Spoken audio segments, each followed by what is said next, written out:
Hey everybody, we're back. Three old friends, music never ends. Mike Anderson, Dave Duke. This is our 40th, which of course is incredible in of itself. And this time our topic is about making a playlist. What I decided because it was 40, we should go back 40 years to 1985. Having said that, I didn't realize a couple of things about 1985. First of all, you realize for me personally, and we can all discuss this, is that 1985 wasn't the greatest year of music for us, for me. And I think it's because I was more getting knee deep into the jam bands, like Grateful Dead, seeing the Grateful Dead, getting cassettes of the Grateful Dead, and picking up music, like getting to that music instead of listening to new music, and having that inborn bias towards like, this music is just, it's the MTV. It was the height of MTV, and it's Madonna, and it's, and of course, when you're young and 20, you're like, I'm not into that stuff. I'm into my music. And so, yeah, 1985 was, just one of those years for me musically that wasn't a highlight. And then, as I'll point out, making up this playlist, it wasn't the easiest because I was like, man, I really didn't like a lot of music, or I shouldn't say that. I didn't hear a lot of music, even though it was around us all the time. But we were 20. All of us were 20 at that time in transition. And coincidentally, and we figured this out, it was the year I met Mike in Dallas and going, at Richland, working for the newspaper, which of course is a major milestone. So it should be important. It kind of set this off actually. So, the beginning of this. But Mike, talk to me about 85 and music. Well, I brought this up before. That year, of just albums from that year, I bought 37, and I was like, "Wow, that's impressive." But actually, I probably bought maybe, I don't know if as many, but I was buying Neil Young and all kinds of stuff. I was getting into then, The Dead, and I was starting to kind of look into all that stuff. But yeah, it's kind of hit and miss. And there's at least one song on here that I had the record for that, looking back now, I'm like, I I don't like it like I used to. And I really got it, and we'll talk about that then. I got it trying to like branch out into new stuff. A lot of stuff I bought, I'm like trying to find something new. And it wasn't the best year for music, but um, and I'm glad it was a year that we met, and it was a pretty good year in my life. Not long after that, I went off to moved away from home and yada yada. The more you guys talk about 1985, the more I get depressed thinking about it, because to set the context for our listeners and everybody else. Okay, we're all 20 years old. So for me, Jose lived with me and my parents for a year. We went to San Antonio College, also known as San Pedro High School, because it was kind of almost like a high school practically. So he lived with me for a year, and then, as you said, he went off to Dallas, went off to Richland College, and met Mike.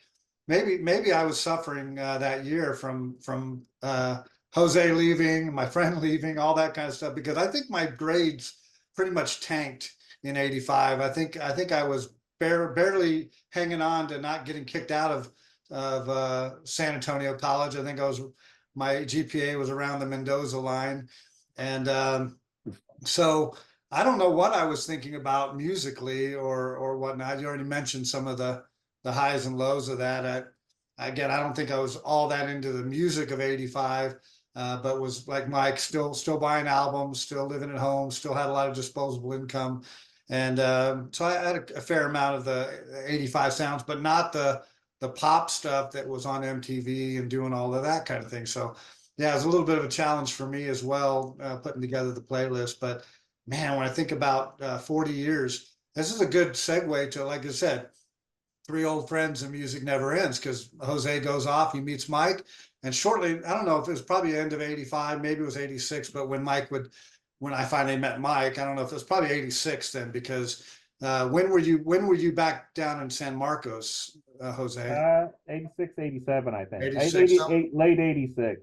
So again, but all of those things set the wheels in motion for you meeting Mike, and then eventually me meeting Mike and and all of that. So good to go back and think about what happened 40 years ago. Oh yeah. Oh, definitely so. And 85. Yeah. Well, you turned out all right, Dave.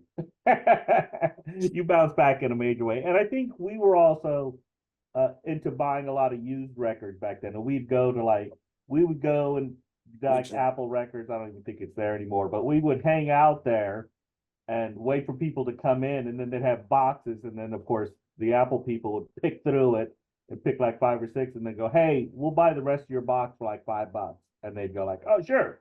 So of course, and that was kind of the heyday of ours making mixtapes, as much as I was gone, but coming back, I think more so. And before that was kind of our heyday of, making mixtapes. So yeah, you're right. It really was the genesis of this whole making playlists and stuff like that. So, well, having said that, the first song I picked was, and probably my favorite album of that year was probably Big Audio Dynamite. Now, Mike can probably help me figure this out, and it was called a party off Big Audio Dynamite. And heard that from someone at the Chronicle. It must have been that John Garcia who had it. Someone had that there. And when I first heard it, I thought, man, this is the most interesting music I've heard in a long time.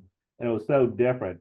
And a party is kind of part of that. And in doing a little research, and I didn't even realize this, and through the years, over the years, you kind of put it together that it was about apartheid and all the, it really is a deeper song than just a party. It's not really a party at all. It's, there's some issues going on in Africa that should be exposed, and apartheid was on. And that was big back then. I ain't gonna play Sun City, that kind of stuff. So, but I just love that song musically and just the way that it rolls. And as Dave likes to say, probably it's kind of like the beginning of rap. It has all different elements of a song. So, yeah, so that's why I put it on. I think it's just a great song, and I still listen to it today.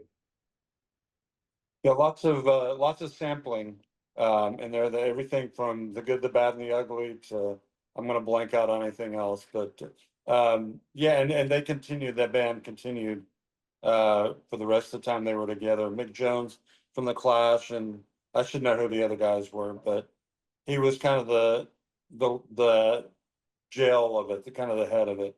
I remember when I heard this, probably on your little cassette player in the Chronicle newsroom, and John turned us on to a few other things, and most of them I can't remember now musically. But beat. This one, so what? English beat. English beat, that's right, and yeah, definitely that. Anyway, so I need to kind of back off a little bit. What I did like some of the music from that year, including some of the stuff on here. Most of it, I mean, there's nothing on here that I'm just like vomiting over, but it had its ups and downs, like you said. The apartheid thing was that was when it was really kind of beginning to get attention here. I mean, it had been known for a long time, but like public, common people, the young, that kind of thing. The Sun City, the whole deal with I ain't gonna play Sun City, that was later that year, I believe, and that was about musicians who would play in this resort casino in South Africa, and so people were protesting that. And then by '87, when I was at UT, it was like there were big protests there. So yeah, I didn't even know that's what the song is about. I knew the songs like EMC Squared and Medicine Show, from there. And so yeah, it's interesting you put this one on, because it's one I hadn't really paid attention to, and I didn't realize, like I think you were saying, what it was about. So. Well, if you're going to play an artist that I'm not real familiar with, or pick a song that I'm not real familiar with, this is one where this is the only song I think I've ever heard from Big Audio Dynamite, because as soon as you put it on, I went, I know that song. I've heard that probably from making mixtapes, and it probably made it on one of our tapes at some point. And that's probably why that's the only knowledge I have of this group and this song. I know you own the album, but probably not. It wasn't when you were living with me. It was later on. So probably it was 86, 87 sometime when we made a mixtape and you threw this on because the song was so familiar to me. It just resonated. And I haven't heard that in probably 38 years or whatever since the last time we did that tape. But as soon as you put it on, it was distinct and I knew it. And I'm like, oh yeah, and I could party this song. I liked it. Trying to even think of like what song would we have put on afterwards, and it was something like because of the jungle and all that. Maybe it was Bungle in the Jungle, or it It was might have been. You might or be right. something like that, right? We did do that, and then I went, oh, we could put on, put on this song or something like that, or At the Zoo, or something animal related. But no, I loved it. Great way to start the playlist. And so did they go on to do anything? I mean, because again, were they just a couple of years? Yeah. Then they Yeah, Yeah, I had Four or like five right years. after this, when I had moved to UT, I had their next record, which I really liked, and I probably will include songs, but they went on, I think they reunited for a little while in the mid 2000s, and somewhere in there, they were Big Audio Dynamite 2. And they have a record called The Globe that I really liked. But Yeah. same kind of deal. Yeah. Well, then it was my turn to put the next song on, and I don't know where this one came out of left field, pun intended, the outfield, and the song was Your Love. Now, I wasn't a big outfield fan. It's probably the kind of a one-hit wonder. They had a couple of hit songs for a couple of years in the mid to late 80s. But the reason why I put this one on is because as I do a lot of umpiring, it seems like the kids like to play this song as they walk up, or you hear it at the baseball games a lot, and I'm like, do they know that this song is like 40 years old? And so I felt like, all right, it was fresh in my mind from that. And I said, I'm going to throw it on. It's probably their most recognizable song that they have. But anyway, I thought it was kind of cool. And I think what you'll see also, at least what I see from the songs, a lot of these songs, I don't know if they have an identity to that mid 80s or whatever. But when I listened to this playlist over and over again, one of the things I kind of picked up on was the percussions and the drum beats and the different things with that. And a lot of the songs you're going to hear have that big loud the drum thing, in there. And so this one had it as well. But you'll probably see a common theme with a lot of these songs. For some reason, the percussions were really highlighted. Yeah. This song is one of those songs that you hear and then you hear and then you hear all the time. And like Dave said, having covered things, I think they use it in baseball simply because the group is called the Outfield, but it has nothing to do with baseball. But it's called the Outfield, and it's this love song that this poppy love song that was played a lot and was very popular. And and like Dave said, it had that kind of same sound to it, that 80-ish kind of poppy sound with the drums. And this was the beginning of hip hop was really about to take off with Run DMC, which none of us put on, but it was about to take off. But this was one of those top 40 FM songs that they would just put out and play, and then they'd make the video. And I even think I remember some of the video. And I don't want to say, but it didn't fall into any specific other than pop. It wasn't alternative. It wasn't new wave, but it was kind of in between. It was kind of like a kinder, gentler way of putting it, new wave, kind of this British kind of thing. So anyway, yeah, it's like I said, 85 was definitely a year for those kind of songs. Yeah, it was ubiquitous. It was everywhere. But so were a lot of other songs. It's basically, if you listen to the radio during that time period, there's some songs you were going to hear and they were just like part of the whole thing. And then if you liked it, you liked it. If you were which is kind of where I was, like, I don't know, it's there. I was and it's not a terrible song. It's fine, and tons of people liked it. It just wasn't necessarily my thing. I will say the baseball part, I have heard it for walk-on songs, and then just in between, like, when there's just playing music while you're waiting for something to happen, which I didn't think about their name for the longest time. I was like, why are they picking this one? Yeah, but then one day my son who I've mentioned on here, has played baseball for years and years, is now high school. But he was one day he was humming along and I heard him sing the Josie part. And he's like, Dad, do you know? And I'm like, wait, son, where did you hear that song? I was like, I don't know. It's just like it's a good song, right? And I'm like, yeah, it was from back in the day. I'm surprised you're hearing it. And at that point I hadn't realized it was being played for walk-ons and stuff. So but I've heard some And the interesting name of the album was called Play Deep. Again, another McCall reference. Yeah, I did look a little bit up about it on Wikipedia, and apparently they I forget what they kind of had a break off group or later on after they weren't they were kind of basically a one or two hit wonder. They had a more baseball related name, like the Ball Players or something like that. So anyway, yeah. So there was, and then so I went on to I will say I changed. I had this 5 songs I wanted to put on, and I think maybe 1 or 2 actually made it on because I kind of like I'd hear a song and like, okay, well I can't really do that after this, and this one is like, I don't want to lose your love tonight. So I'm like, okay, and then I remember this Stevie Ray Vaughan had I think his second or third album that year, Soul to Soul, and the song is Ain't Gonna Give Up on Love. Which okay, love, whatever. Don't want to lose your love. But it's a completely different, it's a blues song, clearly, and it has just that Stevie Ray Vaughan thing to it. And so I really got at that point I was really starting to get into his music. Couldn't stand the weather. I can't remember if that was before or after this one. And I saw him open for the Moody Blues. So I was totally sold. He was around way too long professionally. I'm sorry, way too long, way too short professionally. And I just a couple things I looked up on this.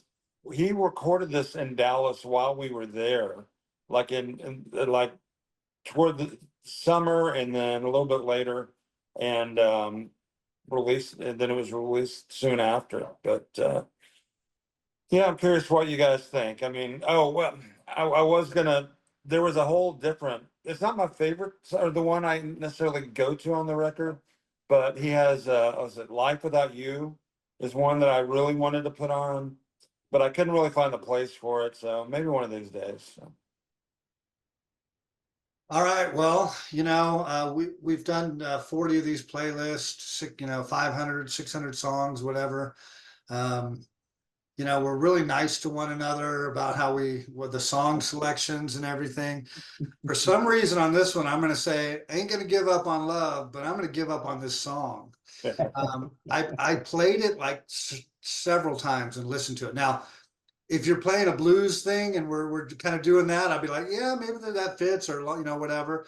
But on this playlist, I thought, I don't know if it fits necessarily. Now, obviously, he's making music in '85. He's allowed to put out whatever he wants. And we touched on this. There was heavy metal. There was all kinds of different music going on. And so just to pick to say, oh, this is '85 or this isn't '85 isn't really true. But for some reason, and I've never had Stevie Ray Vaughan albums or whatever, or maybe I need to get more appreciation for him. For some reason, when it was long, and to me it was, what's the word I'm looking for? Just like self-indulgent, I think. It just felt like he's doing stuff and like he's doing this and making it up and he's so artistic and he's doing this. And when I'm listening to it, and I listened to it several times and I just thought, so many guys can do that. So many players can do that. And it didn't seem anything original to me. It was like so predictable. In fact, it was like, oh, I know he's going to do, and again, I don't know enough about music to know that he's playing the 12 bars blues and he's doing whatever, but it just seemed predictable. Like he's going to do this now, whatever he's going to do. And it just seemed flat and uninspiring to me. Now, again, that's about the worst I've ever said about any songs on any playlist that we've ever had. So don't take it personally, Mike. Like I said, No, in the right I just did my context. thing with the outfield, so. I know, I know. So again, for whatever reason, and maybe it'll grow on me over time, but I listened to it probably 4 times. I listened to it twice in a row too. Like I'm gonna go back. I'm just gonna listen to it. I'm gonna go all the way to the end. And by the end, I wanted to switch it off. I wanted to put something else on. It just was like not doing it for me. So anyway, enough said about it. Okay, Mike, I'll come to your defense. I do love Stevie Ray Vaughan, but in Dave's defense as well, this was an early Stevie Ray Vaughan, and most people were like, "Why is he copying Jimi Hendrix? Why can't he come up with his own thing? Why he does a lot of Jimi Hendrix riff?" And I kind of felt that for the first couple of things, first couple of, but when he hit his stride, there was probably no one better on the guitar than Stevie Ray Vaughan. And yeah, is this one of his top songs? Definitely not.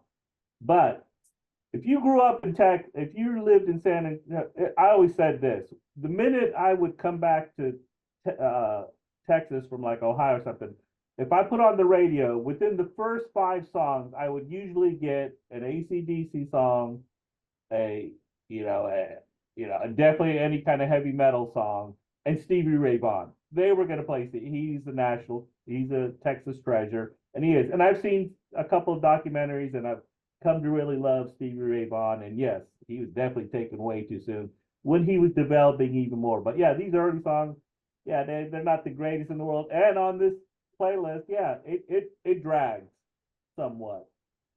But having said that, yeah, 2 minutes for rebuttal from the gentleman from Louisville. Go ahead and finish though, Jose, if you have something else. Go ahead, Mike. Well, no, I agree. It is not his strongest song. I kind of I think my favorite part is the bridge, but he doesn't do any of his guitar acrobatics and the stuff that in other places on the record. There's more of that. And I like it. One of the things we talked about when we're making the list is the separate listen. It's like what we liked at the time, so it may not flow. And picking this song was my attempt to make it flow. Now I understand the blues after the outfield. Yeah, okay, I get it. And it is kind of, in retrospect, I agree. It does, if you like it, you like it. But unless you're a big fan of it, it is kind of a simple blues song. I hate to say that about Stevie Ray Vaughan. Well, Dave's lived in Colorado way too long. He's disparaging one of the greatest Texans of all time. He should be hanged in heaven. And I'm just it's better than Long Live Polenzania from Klaatu. So I've had mine. Actually, you come to learn to love those songs. So. That's right. Anyway. You're right. And it's probably one of those deals where, down the road, I'm going to be like, Mike, man, I was so sorry I said that on the thing, man. I'm just so into Stevie Ray Vaughan. I wouldn't show my face in Texas anytime soon, that's for sure. Especially near the statue. So moving on. One of the things the next song I picked was by John Fogerty. Obviously, it was from Centerfield, but I saw it on TV, and I picked it only because I remember we either had this album, Dave might have had this album, but of course Centerfield was, the song that at least Dave and I gravitate to because it's about baseball, and that's something. But as I looked for other songs, because I was like, yeah, I'm not going to play Centerfield, and we used it already, I believe, on our baseball one. So why would I?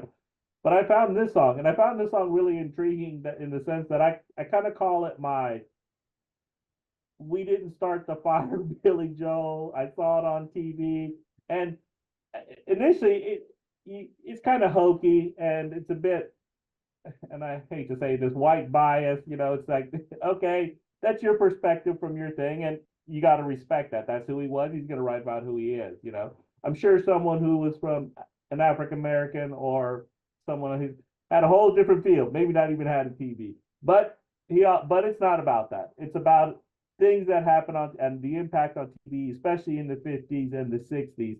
And I like the fact that we believed it because we saw it on TV. And I'd make the point, and it's a great song. And of course, it's Who'll Stop the Rain-ish kind of. He kind of ripped that off a little. He's actually sued for being John Fogerty, which is a whole world unto itself. But I did enjoy the song. I always like songs that have historical context and stuff of that nature. But I also find it interesting that I wonder if you switched. I saw it on TV now to I've read it on the internet. How it kind of relays the same message. How we kind of rely on those things. So anyway, not to get too deep. I just and it's John Fogerty, and I think he's pretty good. Yeah, I had this record. It was one of those 37 I bought that year. And the one that I heard first on the radio is The Old Man Down the Road, something like that, which I think that was one of the things he specifically got sued for. They were saying it was, I forget what song. Bundle in the the other- Jungle. Yeah, that's right. But and you are he actually Who'll Stop the Rain? He does that guitar riff at the Yeah. end of the song, and I'm like, man, the ball's on you. There was a lot of anger between him and the other guys, but I got it because I was really heavily into King Crimson, CCR at the time, and I'm like, oh wow! And I heard one song, I'm like, boy, that sounds a lot like CCR. And then I just played the heck out of that record, this song included. And one other thing I note, I note for later, there's another song that also name drops John F. Kennedy and the Beatles. So we'll get to that in a little while. Yeah. So I didn't know this album, and I didn't know this song either. So it was kind of, I knew Centerfield and that kind of thing, but I never had the album. And yeah, I probably need to go check it out because it has that CCR sound, and I wouldn't apologize for it. I mean, there's certain bands and groups that I'm not going to say that he's the only instrumental person in that band, but he is the leader of that, and he wrote a lot of the songs and sang them, and he was the front person, and so when you hear Creedence Clearwater Revival, you think John Fogerty. So this was a good song. I really like this one. This is probably one of my favorite songs on the playlist. I like how he has that retrospect and going back to the late 50s, early 60s, and yeah, even when we grew up, I mean, either we read it in the newspaper or we saw it on TV, but that was about it. And again, I think it was great. Yeah, it kind of ripped off the Who'll Stop the Rain a little bit at the end of the song, but again, I like it. And if the rest of his album is kind of like this with same types of songs, then I probably want to see some of that, and even some of his other. He continued to make music even up till now. I think he has something maybe recently that he put out as well. So again, didn't realize how much I liked the song, but I like John Fogerty. I liked CCR, and so it was a good selection. Thanks. You want to talk about? Well, let me just say, I think Mike did own this album, not Dave. I think I heard it from you, Mike, and Dave. I just got mixed up there. Well, go ahead, Mike. Dave. Anyway, but the next song my turn to put on was again. This is where I'll probably take a hit from bouncing all around as well with some of the selections. But probably not so much because I know both of you kind of like Marillion as well in that mid 80s. And so I don't know why, but I didn't know. I couldn't pick all of the songs off their albums and stuff, but I owned the first two albums that they had. And so I put on, I was either coming down to Kaylee or Lavender, their two most popular songs off that album. And I went with Kaylee. And it's a pop-ish type of a song, but it also has a little bit of that, what do you call it? A little bit more progressive, progressive rock, prog rock kind of feel to it with the piano and with all of that, and the voice of I don't even know who sings who the lead singer is, but anyway, it was always one of my favorite songs. So I said, well, it's 1985. If I'm ever going to find a chance to put on Marillion, this is it. So I took the chance. Yeah, his name is Fish, and he just recently retired from singing. Anyway, because I was into Marillion, I think Dave probably turned us onto it, and I think I got into Marillion only because, well, probably because he had it, but you used to have Genesis Live, which had their early stuff, and you might have had Selling England, but or Foxtrot, but you definitely had Genesis Live because that's the first time I ever heard Get 'Em Out by Friday. And then people would make reference to like, oh, these guys are like old Genesis, and so you're like, oh, okay. So I have a couple vinyl, I still own them, and I still own their first couple albums as well. And so yeah, and he does sound kind of like Peter Gabriel. I mean, he offshooted, and he eventually left Marillion, and they still went on without him with a whole new singer. So, and this song was kind of the first of like, oh, these guys aren't so bad. These guys are really good, and it was kind of their hit back then. It's a nice song. It's prog rocky. It's really good. Dave, I think you mentioned that you've heard it somewhere in some store, which I can't, or Mike did, which I can't believe they still play this song. But anyway, I enjoyed it immensely, and I'm glad you put Marillion on. Yeah, I heard it at the corner convenience store. I don't even think they were playing the radio. I don't know what they do there exactly, but all kinds of strange stuff pops up. Sometimes it's in a foreign language, but then I'm like, I know this song. And yeah, so when it came out, it was getting, I guess it was on the classic rock station or whatever it was called then, album oriented rock station and other places. But for some reason, song at the time really struck a chord with me. And yeah, I guess for what I've heard about them, it maybe it's a little more popish than their other stuff. I do remember hearing the Genesis comparison, and I never really honestly listened to anything else of theirs.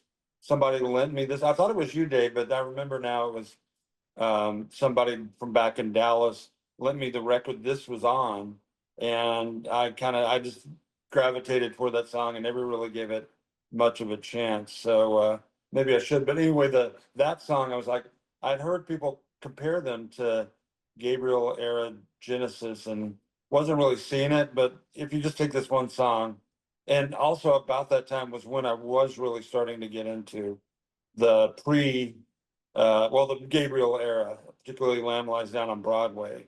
And so, but yeah, I liked it, and I recognized it to me when it came on. It's a cool song, and I think I even had another one I borrowed one of the records called Fugazi or something like that. But I'm not sure. I don't remember ever actually listening to it. So I really should. I've done that with a lot of records. I borrow them and then forget, whatever. Misplaced Childhood, I think, was the first one, and then I think Fugazi was. Childhood's End, right?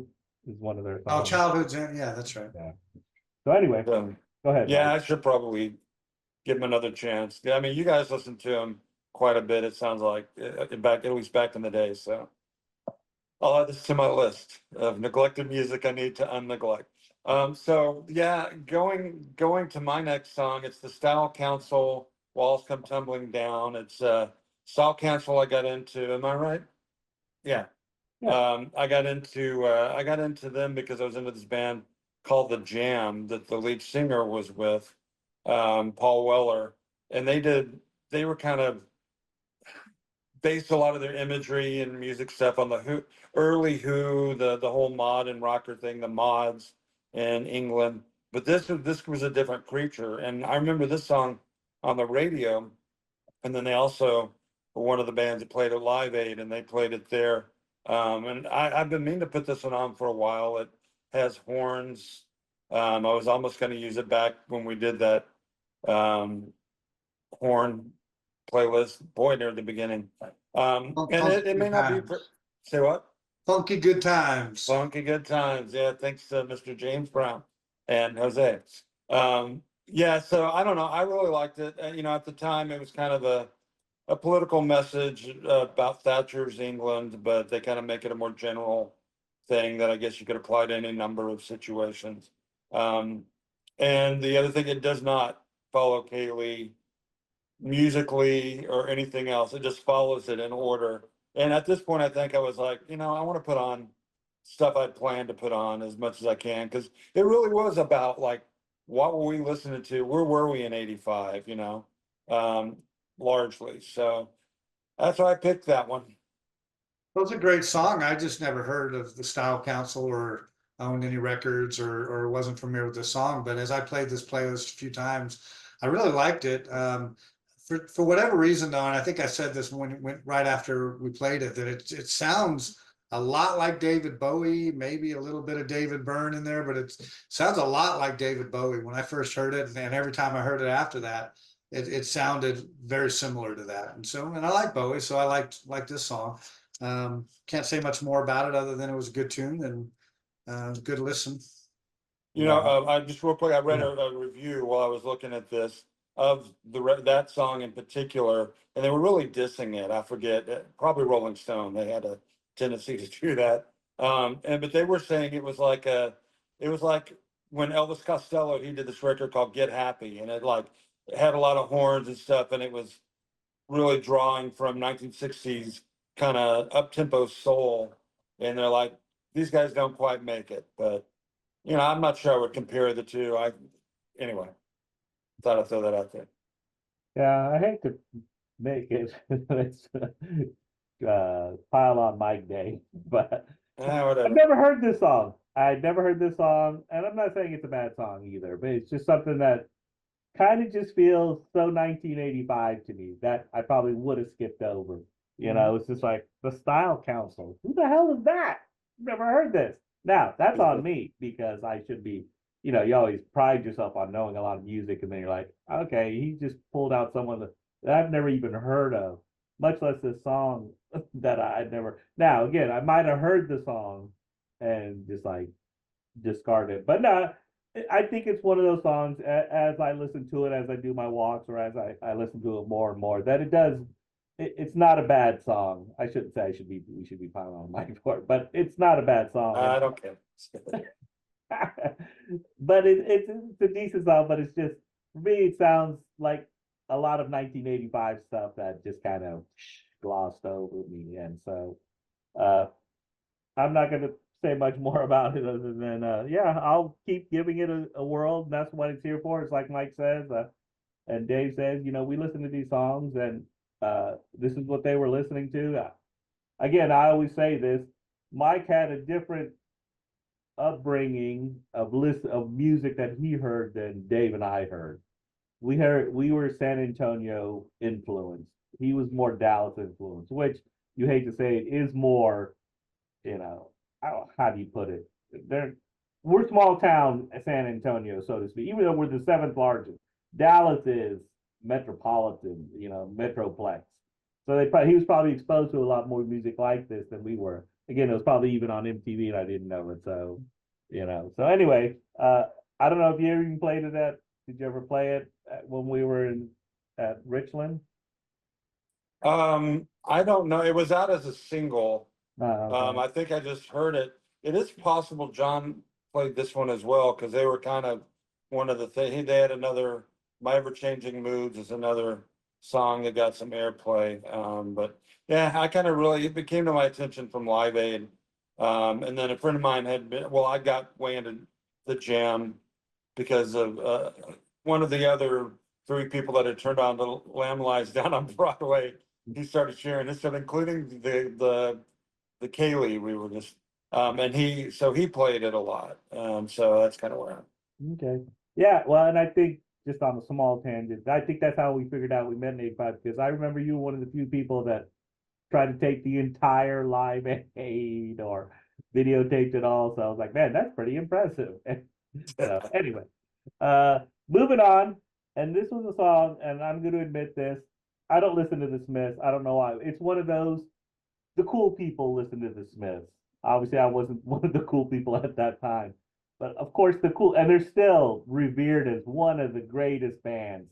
And I never got into them. So I figured this was a time to, go back, try to listen to some songs and see. And then obviously you can't not be thoroughly impressed with this song, Well, I Wonder, by the Smiths. Morrissey's their singer. And it's a great little song. And it's one of those songs that I think I go back to in another song. We'll talk about it, I wonder if this person still thinks about me. I wonder if this person, this past lover or past girlfriend or whatever, still thinks about me.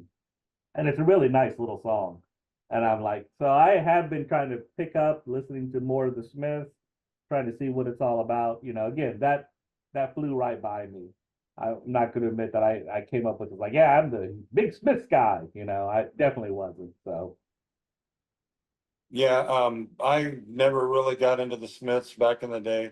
And honestly, I'm not a big fan of Morrissey, not just his outrageous political and other statements, but it's, I don't know, it's his voice and kind of the thing, just the Morrissey thing. If you know him, you know him. He does Right. that. But some songs they do, and I'll put this in that category, have a lot more to them than just like Morrissey's like kind of sounding down about something. And the like another one I liked from back in that roughly that period was How Soon Is Now, which is one that you hear a lot. It has a very recognizable guitar thing. I don't know what you'd call that. But and then I later, because there was a guy I worked with in a restaurant kitchen, and he was just like he idolized Morrissey, and he had everything. And he played some later Smith stuff for me.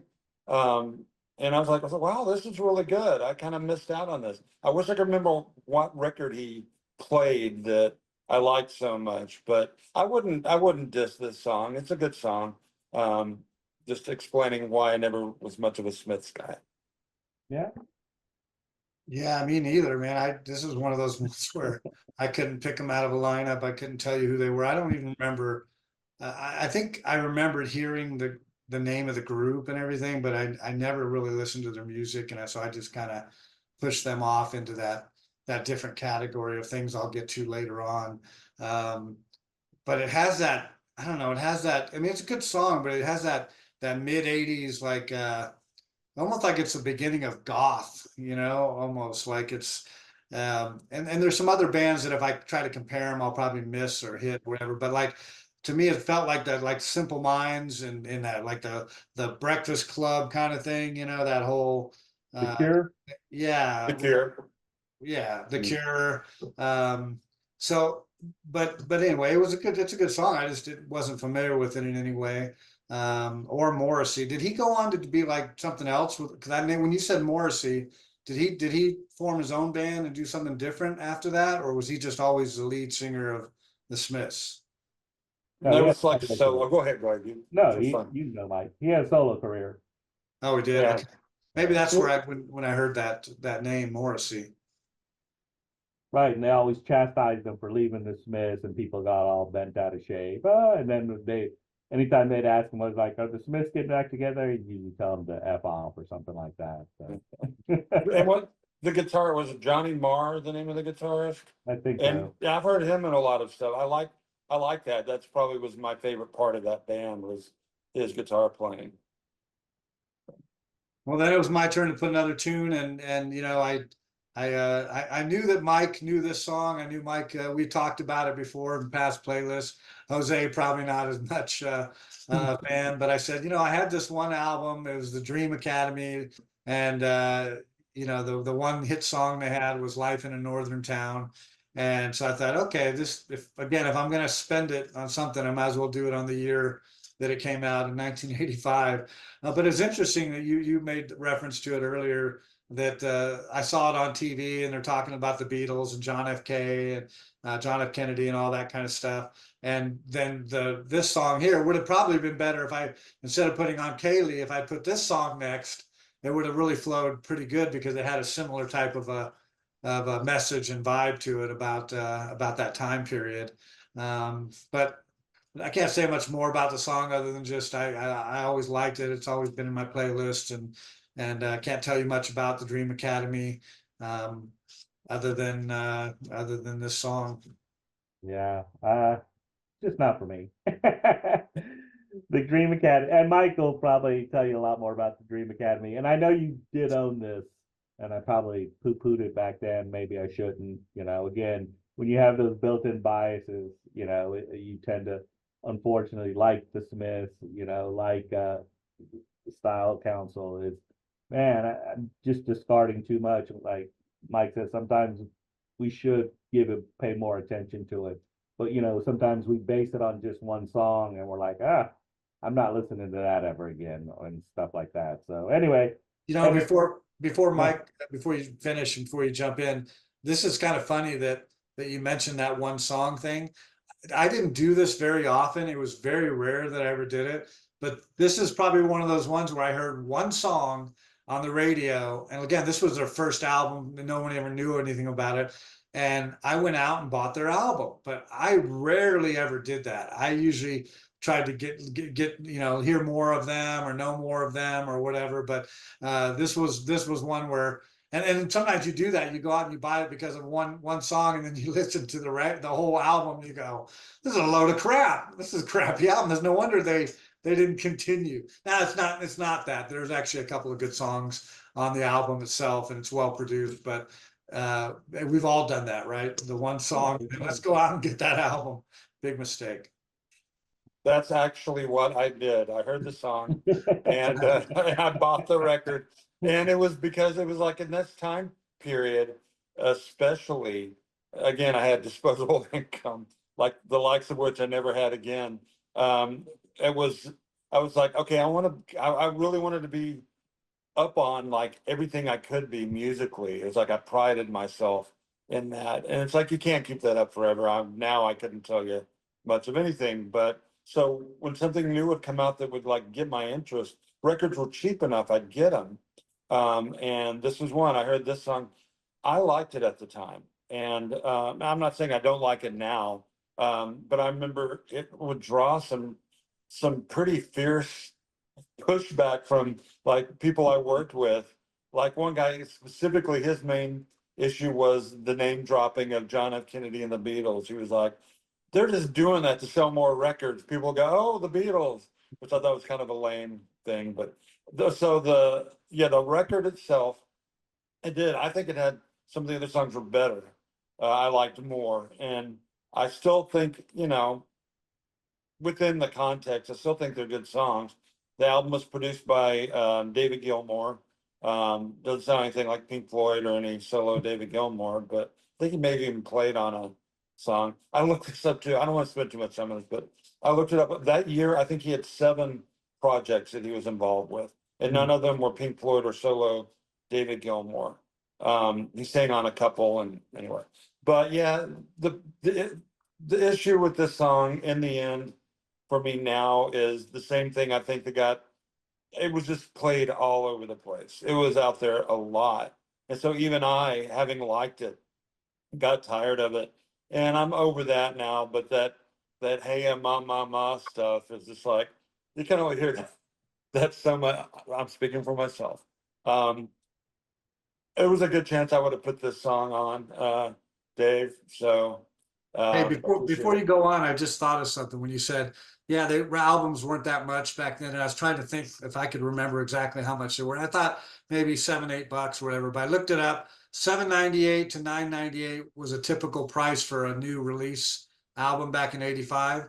And so if you think, well, yeah, I had a lot of disposable income, but let's reset the market for a minute. We were probably making about $3.85 an hour, right? Or under $4 an hour, right? So you're still spending a couple of hours of your work to get that album.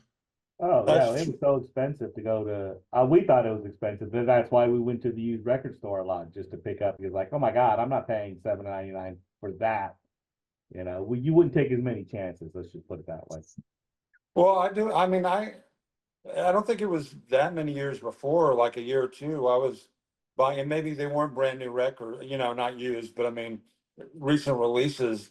I paid a lot of $4.99 and $5.99s. I remember those. I think it depended on the record store too. Some places were famously more expensive than others, so I tended to avoid them. But No, anyway, I agree.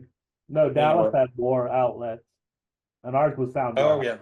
yeah, I think Sound Warehouse was my main go-to place. Yeah, We got that. that was But ours I too. even bought records at Kmart. Kmart's not even around anymore, I don't think, but No. all the stuff they had a little record section. So anyway, yeah. So this one, I went to Talking Heads, Road to Nowhere. This one was on the radio a lot, but I've never gotten tired of this album, this song too. It was a toss up. There were other songs on there like Stay Up Late. about keeping the little baby up, and I'm gonna blank out, and she was, and it was definitely a MTV video time period. They had some pretty creative videos for these. But yeah, I've always just for some reason I can't really tell you. It's the harmonies that they do, kind of almost like a chorus at the beginning, and then it's a there's one thing about the Talking Heads. They had a lot of rocking and kind of new wavy and then really more exploratory songs with African rhythms and stuff. But they also had kind of a goofy side, and I think a lot of that was David Byrne. And this one has this like march and stuff, but I don't let that get in my way. So that's why I put it on. It was one of the actually was it? No, it wasn't. It wasn't on my original five, but it's like the life in a northern town. There's kind of the harmony thing, and I thought that flowed in. Just like for some reason, I'm like, okay, I'll put that on. This is one of my favorite songs on the playlist, and I wasn't super familiar with it. I think I'd heard it a few times. So I think that's what makes it good for me too. Is it like it's not over? It wasn't overplayed. I wasn't something like I went, oh, not this song again. And when I was researching and looking at songs from '85, and I came across that one, I went, yep, Mike's gonna put that one on.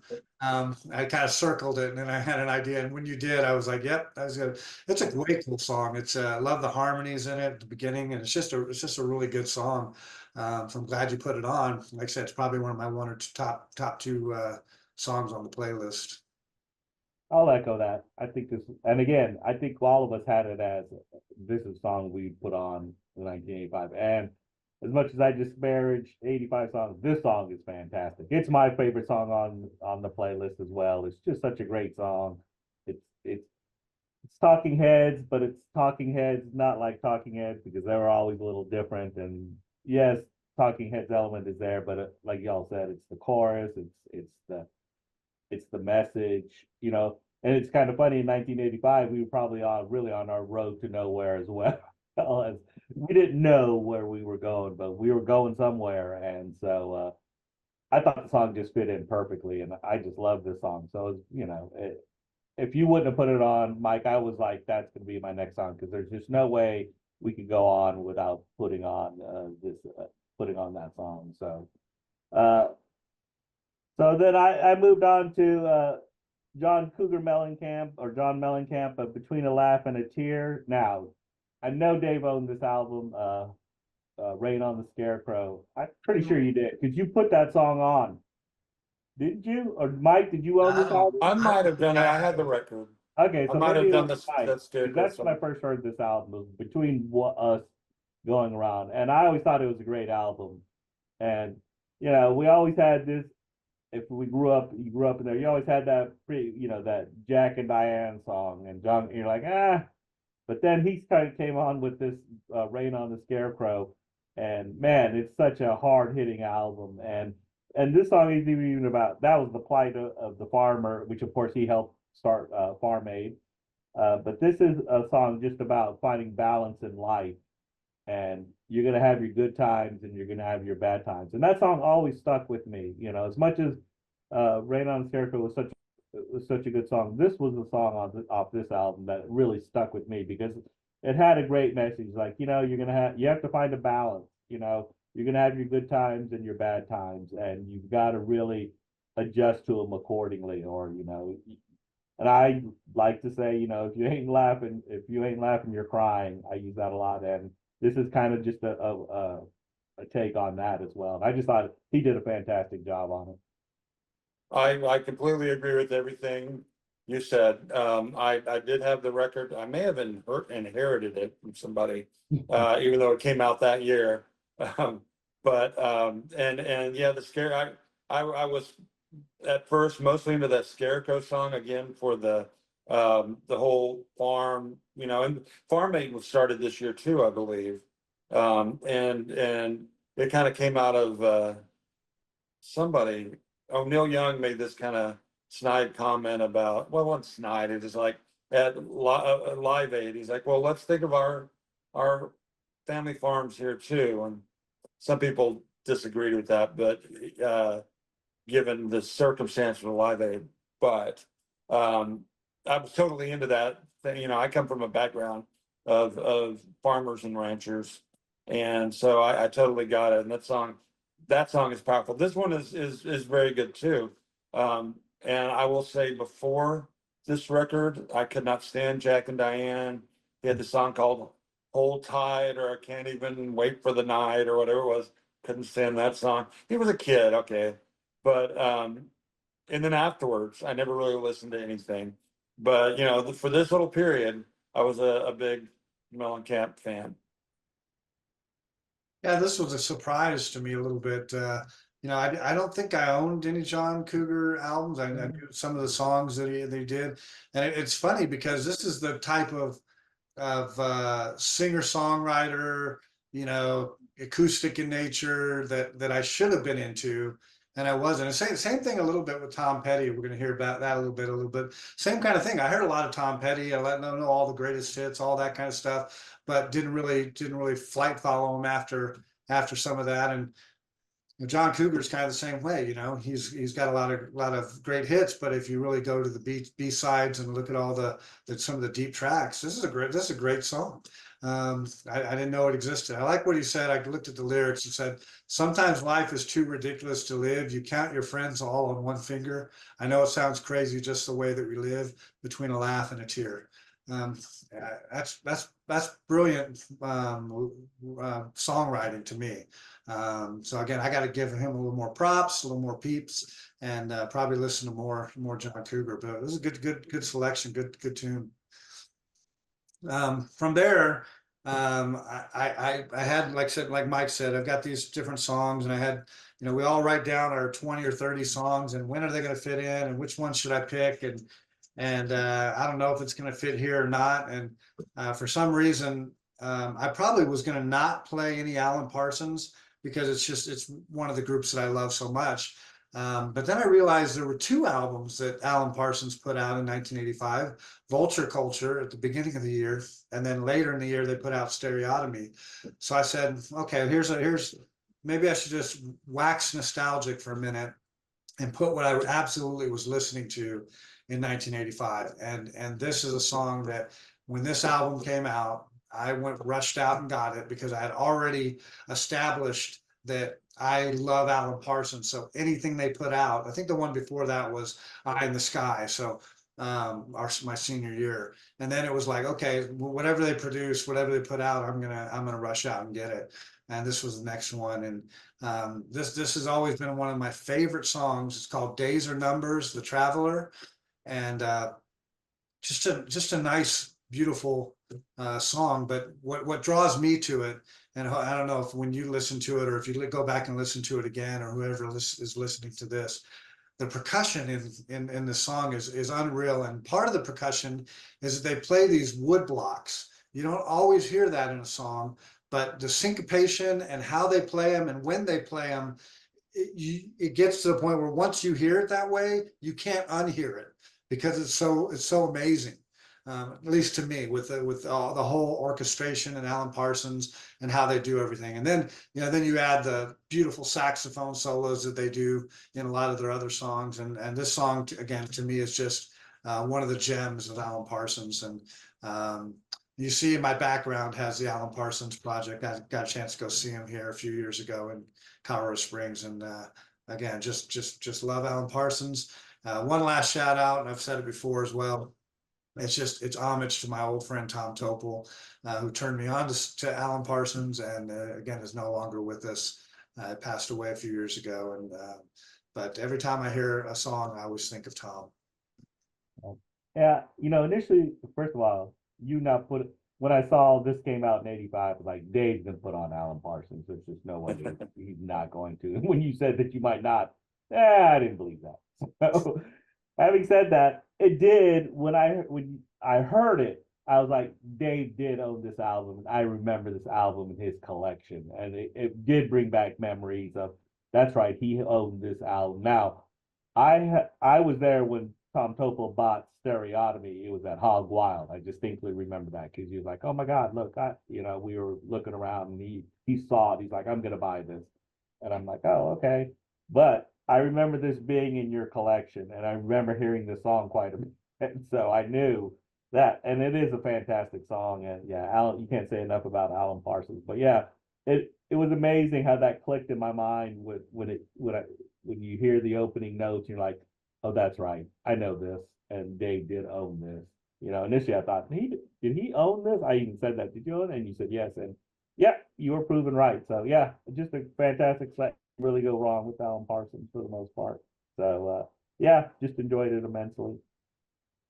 And by the time this record came out, I had been listening to Alan Parsons for years. Some of it was inherited from, my parents, stuff that they listened to. But I had, and the last record of theirs I owned was Ammonia Avenue, which I actually reviewed for my high school paper, and nobody really got it, but that's all right. Same year, I also reviewed Van Halen's 1984, which I didn't give it a great review, and it made a lot of guys on the football team mad for some reason. I don't know. Anyway, this one, yeah, and so I remember seeing the cover. Like I'd have these experiences back, like we said, we may have had disposable, or you said, Jose, may have had this. I guess both did. Anyway, disposable income, but you know, it was given the time, these records weren't necessarily cheap, and you had to make choices. And so I'd like go into a record store and I'd see this and like, oh, that's a cool cover, because it really is. It's a interesting, provocative cover.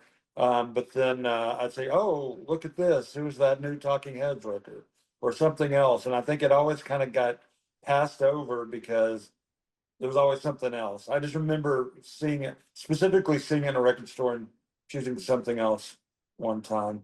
And that said, I like the message in the song. I'd never heard the song before, but it's like, days are numbered, it's there's more. This is a very simple interpretation of the song, but it's not necessarily going to go the way you want, but don't get hung up on that. Again, that's just how I heard it. Well, can I say something? Yeah. And we always say this. It's a lot different to listen to it when you're 20 than listen to it when you're 60. So, okay. I don't think I would have even gotten that at that age. I was like, whatever, days are numbered. Yeah, I have a whole bunch ahead of me, if I even thought of that, but that wasn't where I was. So yeah, I'll just go, Tom Petty and the Heartbreakers, what is it? Southern Accents. And it had songs on, the song is Spike, which I'll get to in a second.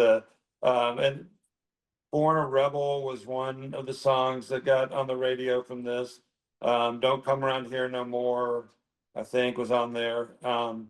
And there were certain records from that year for me that were huge. So the Style Council is from that year. I liked it, but the same with the Life in a Northern Town. It was like that was a exploratory thing for me. There's some albums that just like to this day they're still among my favorite albums, and this is one of them. And one of the reasons is first time I went on a really long road trip by myself.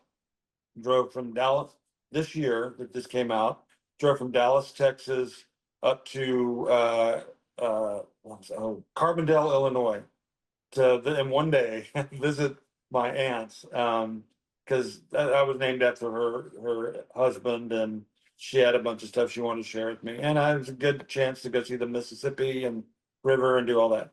And I had a thing of cassettes, but I had just made a cassette with this record on one side and the other, the Dire Straits, not Money for Nothing. What is the record? Brothers in Arms, I've used now twice on playlists. Yeah, I'm sorry. There's so much for me to try to remember, and I'm almost 60. But yeah, both that was like on the cassette on both sides, and both of those are like in my top albums of that that year that I still love. So this song, it's a humorous song. It's kind of, you could call it a throwaway, whatever, but it's basically I don't know if he's a punk rocker or something. He's on a motorcycle, has a dog collar on, goes into clearly a small southern town, and it's their observations of him. It's the song's always cracked me up. It has nothing to do with where it was on the list. I will thoroughly agree if you were to say this, that it definitely doesn't follow that Alan Parsons. But at this point, I was like, I want to get a couple off my, favorite albums from that year. And so, yeah, that's why I picked it. I think if, all of us, if we ever knew somebody named Spike, that usually denoted a certain type of bad boy or whatever back in that day, back in the, I think, what was it, from the Happy Days, right? Didn't they have a character, Spike? His nephew, Fonzie's nephew. Yeah, yeah. So, but I thought it was a pretty cool song. Again, I hadn't heard it before, and yeah, kind of invoked that same kind of message. Hey, Spike, what do you like? And so I thought it was pretty cool. You're scaring my wife. That was one of the lines I like. You're scaring my wife. And I said this on the last couple of ones. We've put on a couple of different Bob Dylan. I mean, not Bob Dylan, but Tom Petty songs. And yeah, there's a body of work that I totally missed out, and I got to go back to mid '80s and start listening to more Tom Petty, because he's right in that wheelhouse of artists I love, artists I like. I just didn't continue to consume and buy their albums as we went forward. And yeah, so it looks like in 1985, it looked like my computer had a 1985 power surge or something. Lost me there for a second. Probably my dial-up that I had. But anyway, I'm back, and I was talking about just the Tom Petty stuff. I needed to revisit a little bit more Tom Petty stuff, and good song, liked it. Kind of the humor in it too. So good selection, Mike. Yeah, I don't know why we weren't into Tom Petty back then, even though he was big. Now we knew the hits and all those things, but I admit as well that I'm not as big now. He toured with Dylan and the Dead in '86, and then you got to know him more. And of course, then I got a little more involved. But yeah, I've never really done the deep dive, even back then for some reason. And he was good. And so it's just one of those things where maybe just like, I just don't listen, or I just didn't, was receptive to it as much. But since then, of course, and of course, this is one of those. I love when you put songs on Mike, because it really reintroduces us to really great songs that you didn't hear the hits, and stuff like that, that really make him shine even more. And he's another one that we lost way too early. I still think he'd be making great music today. And, he was part of the Traveling Wilburys, and there was a reason for that. And so, yeah, I'm glad and I love the song. And one of the reasons I followed it up with, I'll Remember You by Bob Dylan. Empire Burlesque isn't highly received. It is. Yeah. It's one of those albums that people kind of discarded. He was putting out a lot in the '80s, a lot of different things like he does now, or did in the early 2000s, where he's just putting out music. I guess he's always been putting out music. But I enjoyed this, and I enjoyed this song. And again, I don't know why I have this running theme, but it's similar to the Smith song, Well, I Wonder. It's about, I'll remember you, do you remember, lost love, do they still remember? I remember these certain situations, that kind of thing. I don't know why I have that, but I do. But I thought it was a good little addition to it, even though Bob Dylan probably wasn't top of the line in '85, and I'm sure Dave will get to it when we get to his his next choice. But yeah, I thought it was a good addition. Bob Dylan songs that never think about, but I'm glad that we can put them on, like the Tom Petty one. Yeah, well, do you know, is there a backstory? Is this about anybody in particular, or just kind of a song he wrote? I think it's just kind of a song that he wrote. People don't. I've read a little bit up on it, but yeah, I don't think it was about anyone specific. Well, yeah, I love the whole album, despite the pushback it got. And this song, yeah, absolutely. I remember hearing this, and I think he maybe played it on. Did he play it on Letterman's show? I know I saw him play it on one of those shows. I think he did. He played it quite a bit, actually. Yeah, so this Empire Burlesque, I know I've said this before on these videos, but this and Infidels were my first two Dylan records. So this is my introduction. And so I wasn't into the other stuff yet. I wasn't getting the whole, oh, this is so 80s sounding, which was some of the criticism of it. It's like, oh, he's selling out, whatever. I still don't really, I mean, I hear the 80s thing, sure. But like everything during that decade, almost everything was, it kind of bled into it, it was influenced a lot of music. And I was going to add something. Oh, this, I don't know if it's this song, but definitely there's a song on this album that features not Tom Petty, but most of the rest of his band. So I thought it was also a good, even though maybe not intentional, but I thought it was an interesting album to have on here. Yeah, we always got to like our Dylan. We did the whole Dylan thing a couple months ago, and this isn't an album that I owned or knew the song, but it's classic Dylan. And I've said before, I love when he can spin a great love song, and this is just highlights that and shows that it's a good song. I really liked it. So can't say much more about Dylan that we haven't already said in our other playlist. But yeah, this was from 1985, so it was a good choice. Then my last selection here was one that I think I'd wanted to put this on before when we were talking about people who had passed away, and we had I thought, okay, Quincy Jones is on, and I was gonna put it on the playlist, and Mike beat me to the Quincy Jones by putting on the theme from Sanford and Son. I regret nothing. I know. I stand by that chose decision. it, but it stole my opportunity to put Quincy Jones on because he produced such a great song with USA for Africa and We Are the World. And I know it seems a little cheesy and it's all that, and it's been heard, and I've probably played this song to death myself, but I love listening to it when it comes on because for me, knowing all of the artists and knowing the great iconic artists that were on this album or on this song, every time they come on, I can identify it. Yep, that's Bob Dylan. That's Bruce Springsteen. That's Billy Joel. That's whoever, and I think that's the beauty of it. And now, if you tried to go back and rearrange it or do it some different, it's like every voice fits exactly where it needs to be. Probably because I've heard it so many times, but also because of the brilliance of Quincy Jones. Anyway, so I thought I'd put that one on. It was an anthem of '85 with Live Aid and with everything that was going on, and the MTV generation, and so it was played a lot. But now when you look back on it and think about all the artists that went into making that, that's amazing. So I thought I'd throw it on towards the end of our playlist.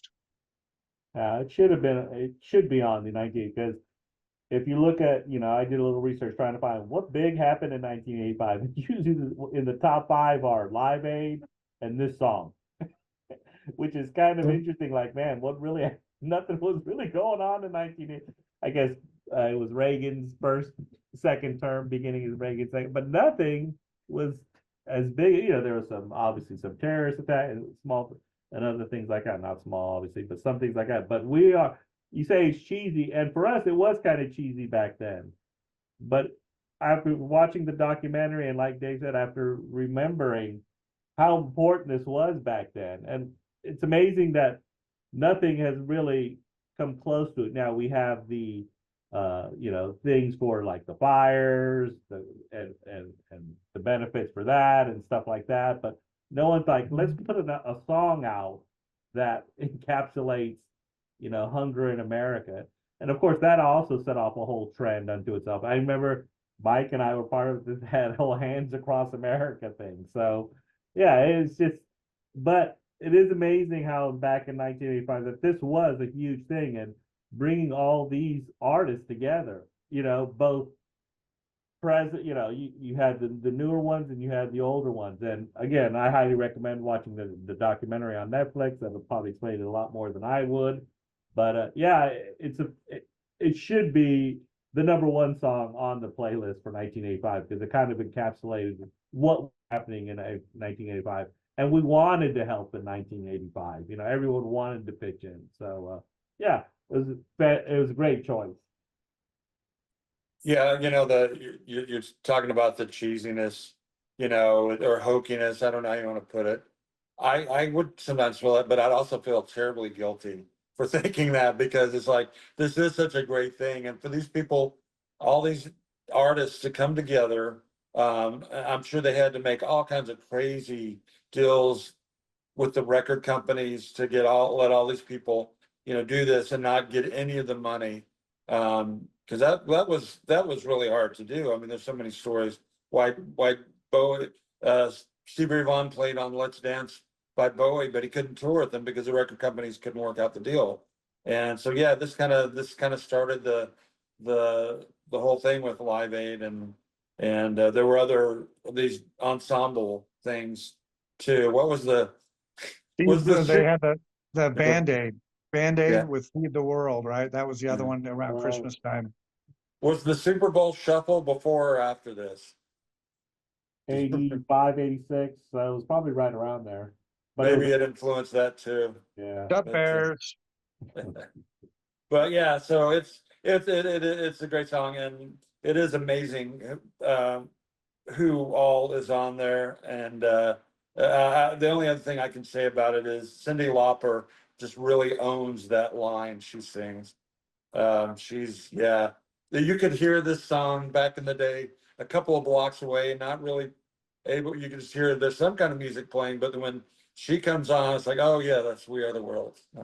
Anyway, I won't diss her too much.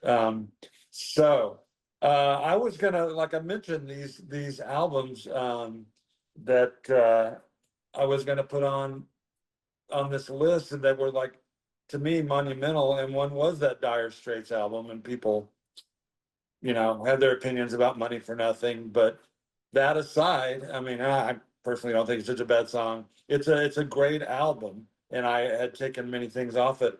But there is no way I could follow We Are the World with The Man's Too Strong or Why Worry, which are probably my two favorites that I haven't used off there. So I'm like, well, as I made a lot, and that really was, I was going to end with that. So I went with, I did own this album too. It's Roger Daltrey, After the Fire, which I think is also the name of the record. This song, and then there's one, Under a Raging Moon, which is about Keith Moon and had all these different drummers for an extended drum solo.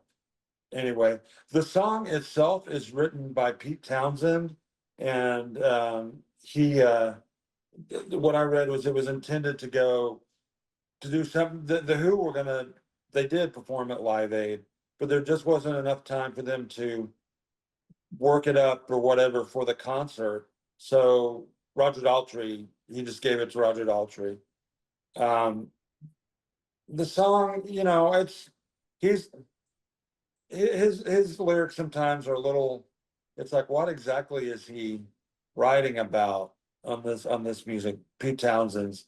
And there are kind of some, like he name drops Dom DeLuise and what's it, Rumblefish, or some S.E. Hinton, I forget, Matt Dillon. But what the way I heard it explained was, it's like he's like talking about Live Aid, and again, this may not be exactly what it is, but after we do all this stuff, the problem's still going to be there, you know. But then there's also, it's like he was talking about he's going through videotapes and thinking of old romances. I have no idea. I just know it was connected to Live Aid. So I thought it might be a good, suitable follow-up to We Are the World. Yeah, I think it was a great follow-up and a great way to end the playlist. I had forgotten about this song years ago. I remember when it came out. I didn't have the album or anything, but as the MTV generation, I remember there was a video on this, and I remember they played it to death. And I think that's where I first heard it. And again, I don't think I ever owned the album or had the song since. So it's one of those things when you haven't heard a song in 40 years and somebody puts it on, it triggers memories and things to go back. And that's exactly what this did. I went, oh yeah, I remember this song. Again, just from 40 years ago, hearing it maybe 3 or 4 times on MTV. But it's a great song. Great, probably because Pete Townsend wrote it, not necessarily Roger Daltrey. But it fit real well at the coming off We Are the World, and a great ending to the '85 playlist. So yeah, it's a good one. I enjoyed it a lot. Yeah, Roger Daltrey never really had overly success with his solo albums, and probably why, but he can seriously sing for sure. And this was a song built for, it was probably built for the Who, and you can only imagine it being played in concert. And I like the message. I interpret it as Mike, it's like too often we get all geeked up for something, and then okay, 2 months later, we've forgotten about it. And it's even more important nowadays because things just get glossed over so quickly. And with this 24-hour news cycle and things of that nature, where something's big one week, but then it's all but forgotten, and the next one something happens, and we tend to just like, oh, that's done, let's move on, and our focus is taken off of it. So again, and I don't know if it's a classic 1985 song, but it seemed to be fit right in with the '85 theme, for whatever, even though it's a Who-ish song, but a Who song that was probably written in the '80s, even though it is Roger Daltrey. Because let's face it, usually you identify Roger Daltrey with the Who, it's like that great solo career by Roger Daltrey. Pete Townsend had some great hits with his solo stuff, but yeah, but it's always, Roger Daltrey's like that. Oh yeah, he is the voice of the Who. So he's not the voice of it, he's the singer of the Who. The voice of it is obviously Pete Townsend. So, but yeah, overall, just a great thing. Like I said, I don't know if any of these are my favorite songs of what we've done, but it definitely brings us back to what was happening in '85. And like I think all of us have said, it does trigger memories of back when we were back in '85 and being 20 years old and listening to hearing these songs now. I don't know if all these songs all together would ever been played on the radio at the same time.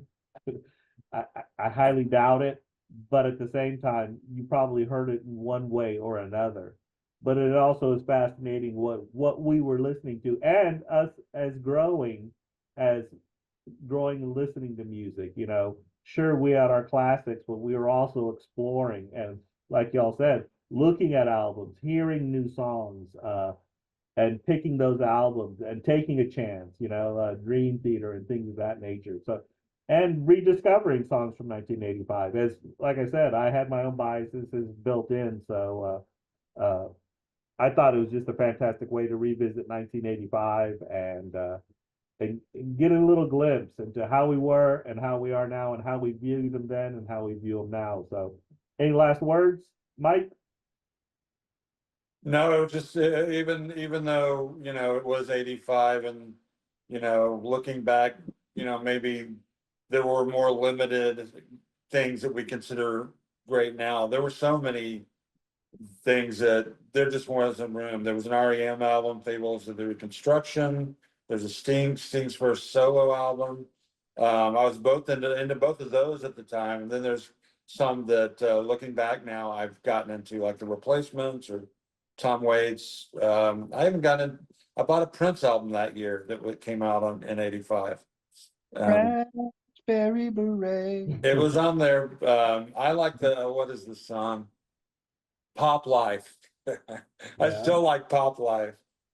But anyway, so Rush yeah, I enjoyed it.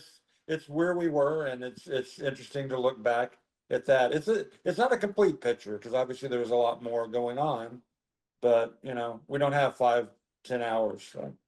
Yeah. Rush had an album. Uh-huh. For me, Ronnie James Dio had an album. Neil Young had an album. Elton John had an album. Like I said, The Cure had an album. REM, like you mentioned them. Kate Bush, who's big and has come back. Supertramp had an album, which I thought Dave for sure would have put something on. Yeah, that wasn't one of my faves. Yeah, it was kind of like the downside of Supertramp. Till That was Tuesday another. on that. I would say that was another project that David Gilmour. He was on that Supertramp album in some places. Eric Clapton, which is my least favorite Eric Clapton, but that was an album. David Bowie and Pat Metheny had a song, which I thought was interesting. And Santana even had an album. So anything you have, Dave?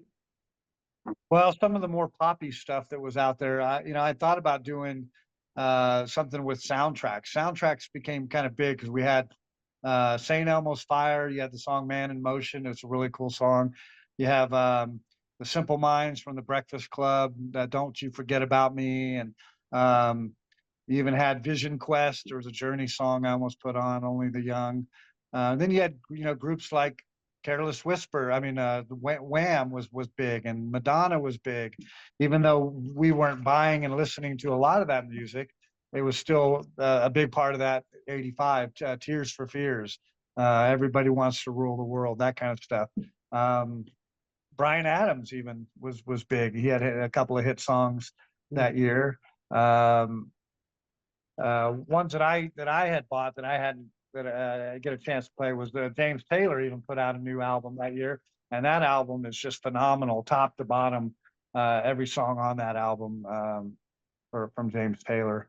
And who could forget Julian Lennon? Even There you go. those couple of songs and everything. So anyway, it was an interesting time, and it's always good to take a trip down memory lane and listen to some of the oldies. Can I Like riff that. off something you just said there, Dave? You mentioned Madonna. I had on my short list Weird Al Yankovic, Like a Surgeon. I was very tempted to use that, but alas. A lot of good songs, a lot of good points. I don't want to say a lot of good songs, a lot of interesting songs. It'd been funny with Weird Al. We always have that weird one on one our thing, the streak. Anyway, I thought it was a great playlist. I don't know how much time I'll revisit it. Like I said, it's always fun when you play these playlists on your car or something like that, and all of a sudden one of those songs comes up, and you're like, "Where'd that? Oh, that's right, that's on the '85 playlist." So hopefully we'll continue that. We'll continue with more playlists, and looking forward to the 50th in 1975. I'm sure if we do that, then sure we'll find a lot more songs that we enjoyed more and thought were better. But a lot of people will swear by 1985. So anyway, overall, great time. I hope to see you all the next time.